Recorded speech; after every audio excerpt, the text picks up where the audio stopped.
What do I owe the? What do I owe the brother? What do I owe the brother? Last time we been together, he washed your car for you. We washed your car. We washed your car with no shame in our hustle. When you got there getting into that wash, and you know that shit gonna be good, like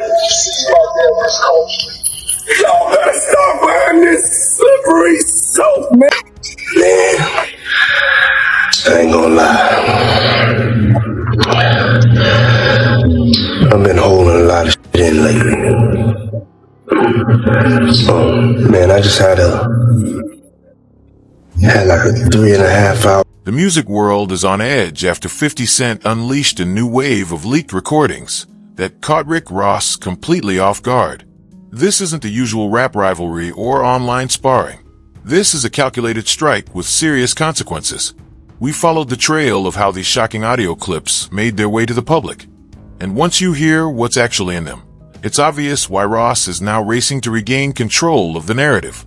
This wasn't just a statement from 50. It was a strategic shakeup that changed the rules overnight, and the fallout has only just begun. New York City, Mount Vernon, and Miami, all that is the same, bro. Nobody wants to be near him. Nobody wants to touch what he touched, be where he at. You understand? It's crazy, bro, how his fall from grace, which was never from grace, it's just like the devil just kicked him out of hell, because he was never in nothing graceful and did anything graceful. You know what I'm saying? I don't care what you say about, okay, he did the music, he had the bad boy legacy and everything like that, man. But, you know, a few albums, a few people, you know, made to be famous, but they not here to tell their story. Black Rob, Biggie, Craig Mack. They not here to tell their story, bro. And now you got everybody telling his story. Yeah, and I know 50, he did a recent interview with US Weekly saying that the reason why rappers are quiet about, you know, Diddy's situation is because they've been to his parties and they don't know what got caught on tape. Bro, those people who was caught at Diddy party did not know that he had 250 tapes. Pay attention to the timing. 50 Cent wasn't reacting. He was waiting.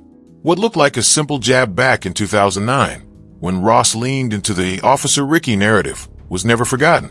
While everyone else treated it like standard rap banter, 50 was already thinking long-term. He let the spotlight shift, let Ross celebrate deals, success, and luxury, all while quietly observing, collecting evidence, and letting patterns reveal themselves. As Ross grew more confident and moved like nothing could touch him, 50 began dropping subtle signals. Those Instagram posts that felt like jokes but carried a sharper edge. They weren't random, they were soft warnings. Then came the real move. No hype, no rollout, no explanation. Just the audio. One drop was enough to freeze the conversation, light up the internet, and stop the industry in its tracks. In that moment, Ross understood something had changed, and the fight he thought he was winning was never the real one. It's found. So now with them finding all that and you being at a Diddy party, you know you may have done something that was caught on one of those tapes. You just better pray to God that they don't recognize you. Those people who know that they did something, no, they're not going to speak out. They're not going to say nothing. What part of the game is that? They are not going to come forward and tell on themselves. No, not at all. Ice Cube, he said it himself, bro.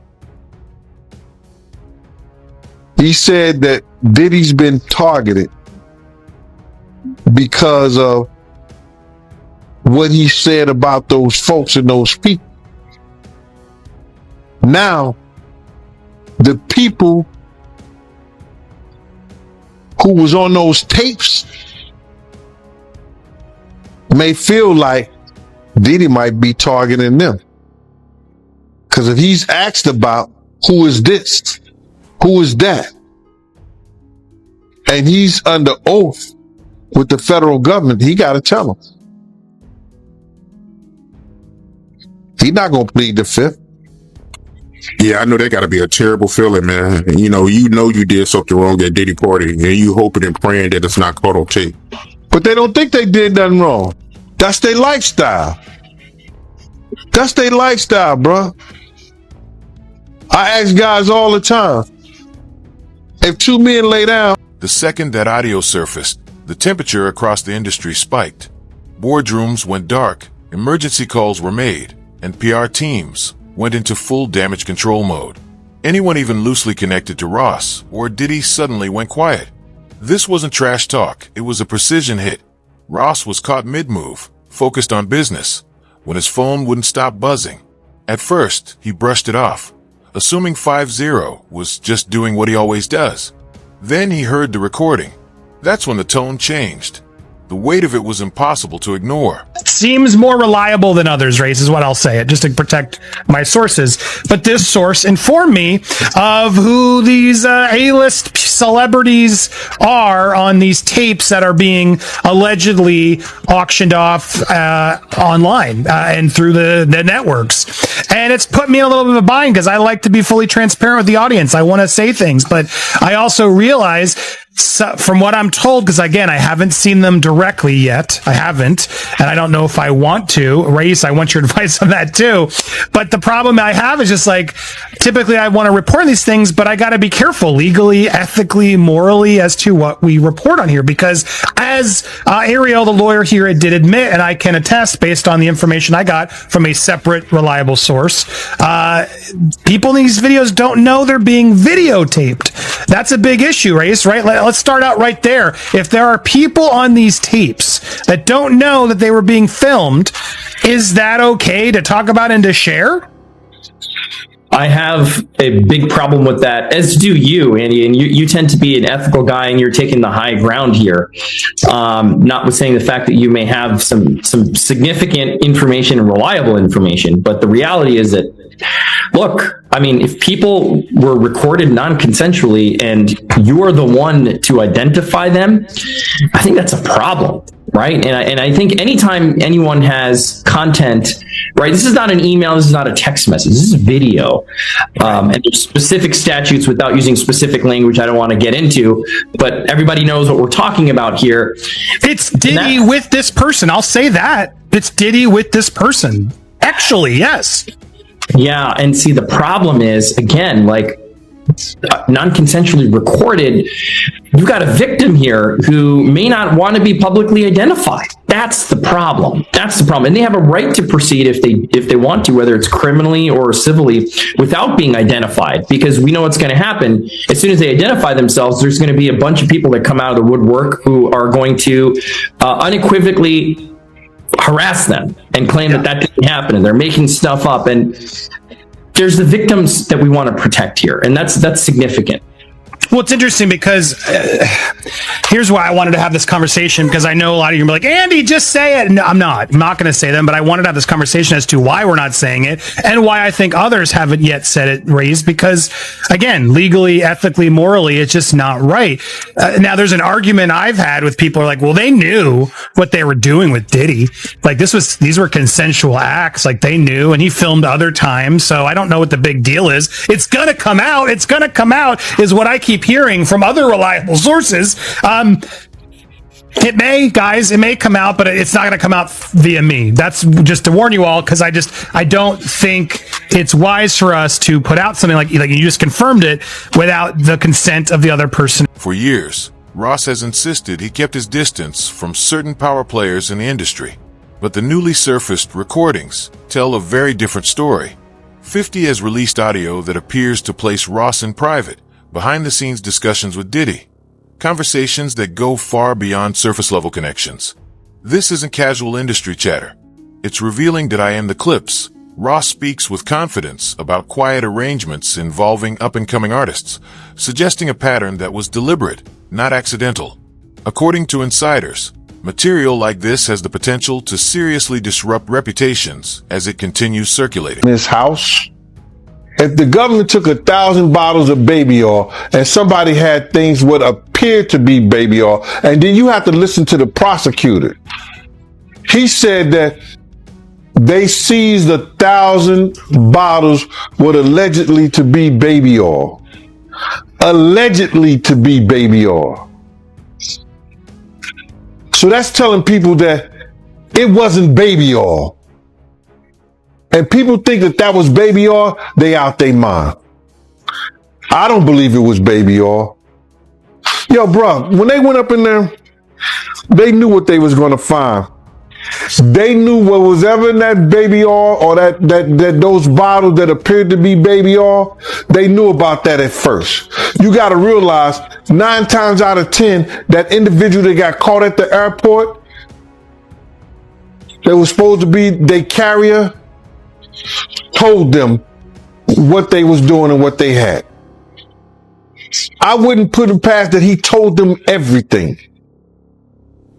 So when they went up in there, they knew they had to take whatever was out there, and that thing that appeared to be baby oil, they took that. They got to test every last one of them. Let's see how much, let's see how many of those come back to be baby oil. Bro, listen to me. Costco don't sell that much baby oil. Where you know sell that much baby oil? Yeah, I don't know any store that sell that much baby oil. I know Costco, they came out and said that they don't even sell baby oil. My sentiments exactly. But you personally, right, what do you believe was in the baby oil? If you ever seen a massage parlor being raided and they walking out the people, do they take the massage oil with them when they go? No. They just walk out the people who are being arrested. A person getting arrested and the people being arrested in those brothel houses. Do they take out the stuff in the brothel houses? No, they don't. They take the individuals who are being arrested out the brothel houses. For them to take 1,000 bottles of baby oil, it's like that they did not leave one. They left people there, but they ain't leave not one bottle. Nobody needed no baby oil. So my whole thing about it is that there was something in that other than baby oil. That's why they took all the bottles. And 9 times out of 10, if I would give it a wild guess, it was, and like some of the people told me, it was probably that GHB. What's that? I think it's gamma hydrox.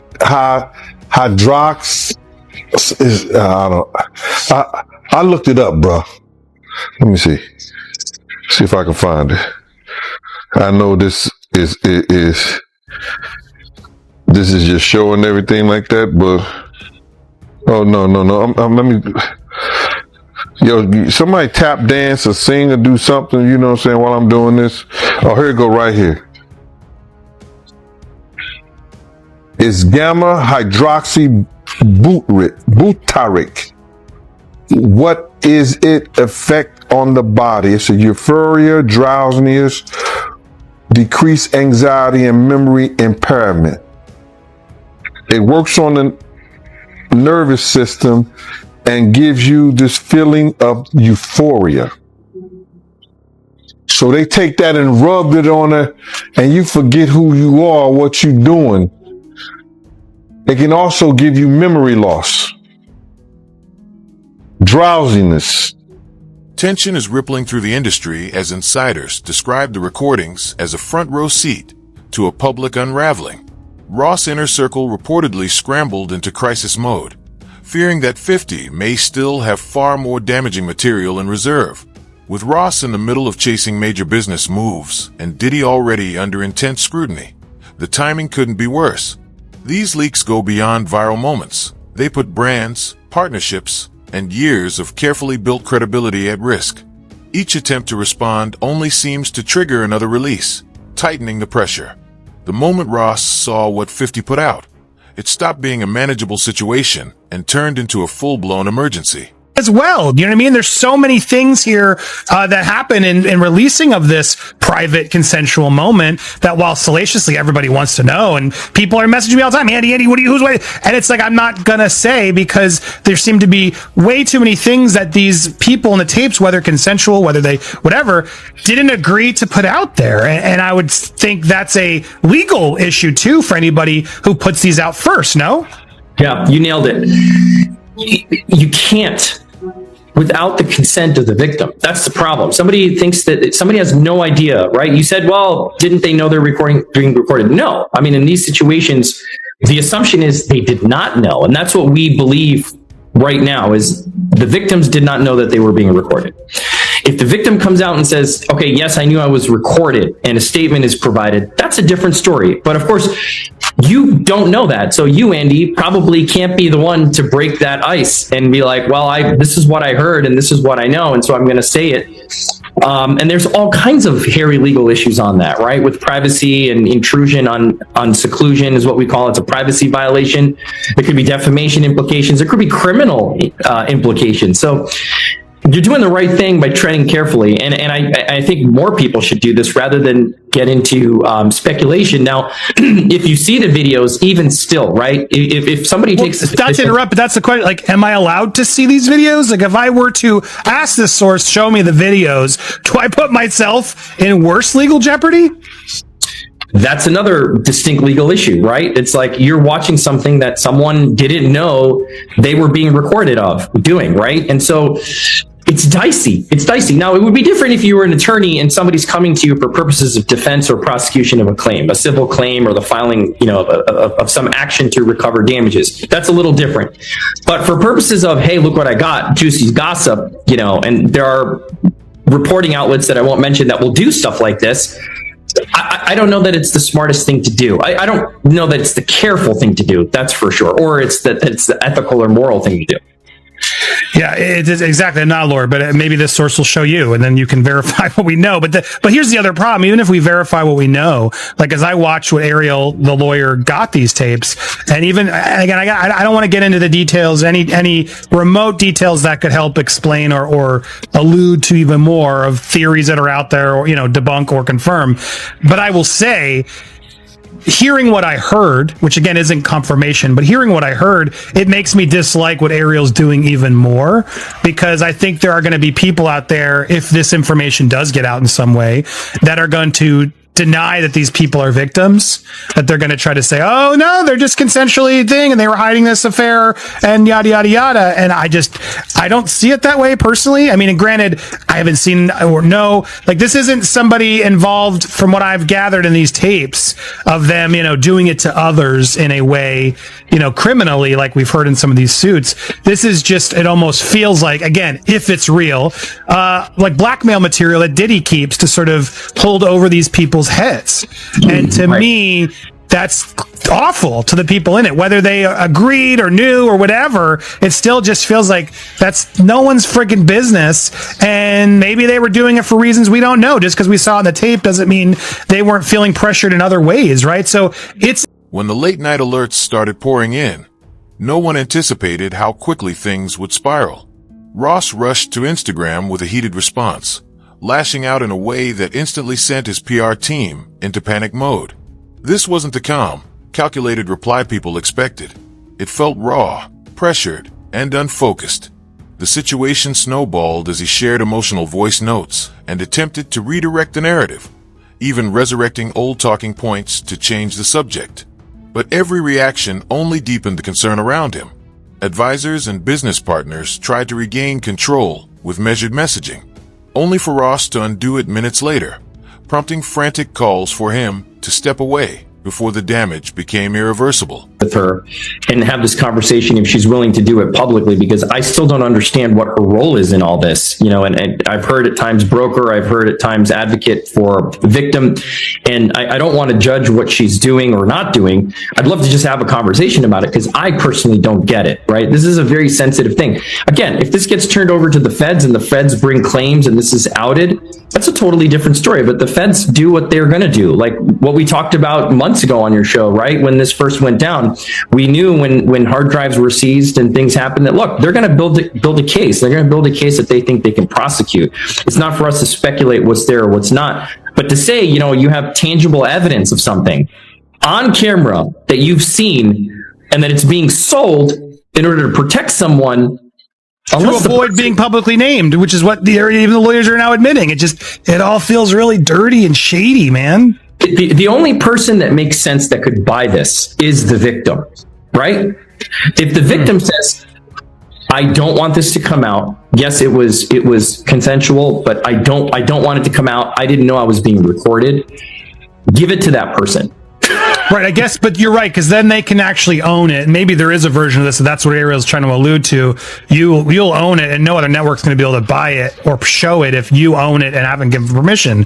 I guess, is that maybe part of what they're trying to do here, in that the celebrity who buys it can actually then control it just from a clearance standpoint? Yeah, it still raises some legal concerns, right? Because let me say it this way. If this was a transaction, if this is a business transaction wherein the victim is then acquiring the exclusive rights to this tape or tapes, and that the person who recorded it is avowing that they will not use it, I don't know where that leaves P. Diddy and the feds, right? But they have an independent right to bring this stuff to light if it gets prosecuted. But my point is, if you're transferring legal rights of this consensual or non-consensually recorded tape to the victim, I think that's a better position to be in. But then the question is this person even in a position to be able to buy the tape, right? Are they a high-level celebrity?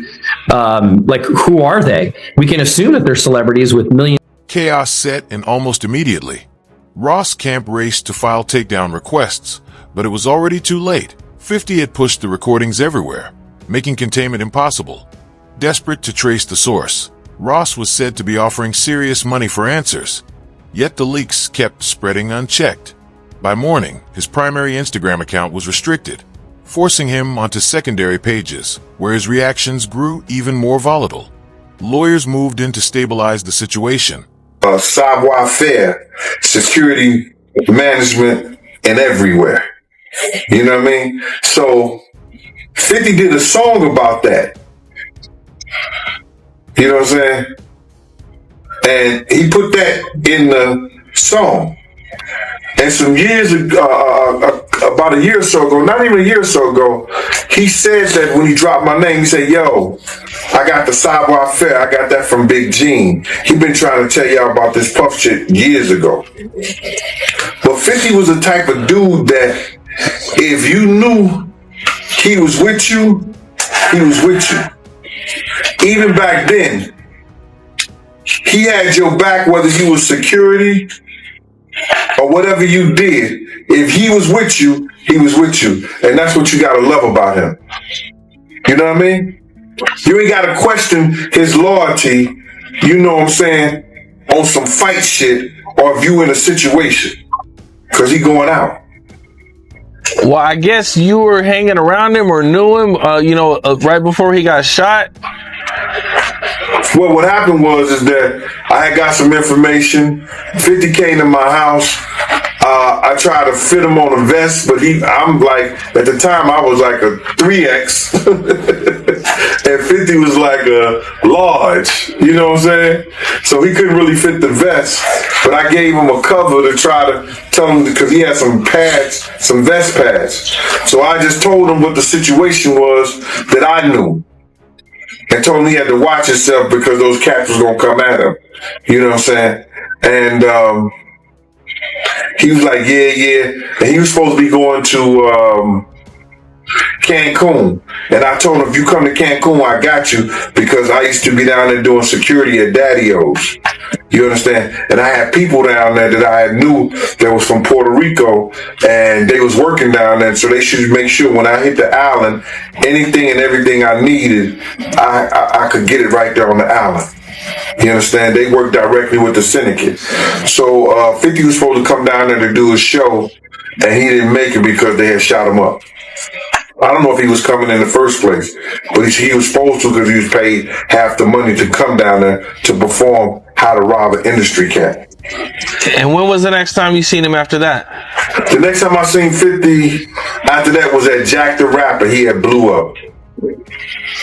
He had blew up, man. He was like, you know, he was this dude and everything like that. And I was sitting in we was in Puerto Rico, and I was sitting by myself, just chilling. And he had his whole entourage with him. He came directly over to me. He like, yo, Gene. I was like, yo, what up, Fifth? I said, what up, 50? He said, what's up, man? He said, yo, put his hand out to me, and grabbed my hand. He said, yo, they can't stop what God got planned. Went on about his business. And then he blew up crazy. Crazy, man. Yeah. How do you feel about 50 going so hard at Diddy with the documentaries? And, you know, man, what did he do to 50 that made him hate him so much, man? That's crazy. Well, I think it's just, you know, you got to look at it like this. 50 was writing a lot of shit that made a lot of money for Diddy. And he knew back then in the day, he didn't know what he know now, but Diddy was robbing him. You understand? Mm-hmm. You know, bringing those kids in, say, yo, here, write this verse for me, man, for this, stuff like that, and giving them $5,000. You understand? Or $10,000, and you making $100,000 or $200,000 or maybe $2 million off of it, or $1 million, whatever the case may be. See, people call that good business. That's not good business.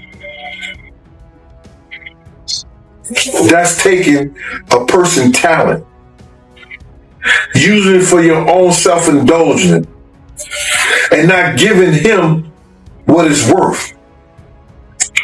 When you could have been teaching these kids, you could have been helping these kids, and maybe these kids would have been helping you at the point you are right now. So, if that's the case, he have every right. While business partners quietly created distance. Instead of cooling things down, Ross kept intensifying the fallout, pulling other artists into the mix and exposing long-simmering behind-the-scenes conflicts. It played out like a live collapse of his own momentum. The industry quickly divided, some siding with 50, others trying to stand by Ross. But his erratic moves made it increasingly difficult for anyone to defend him.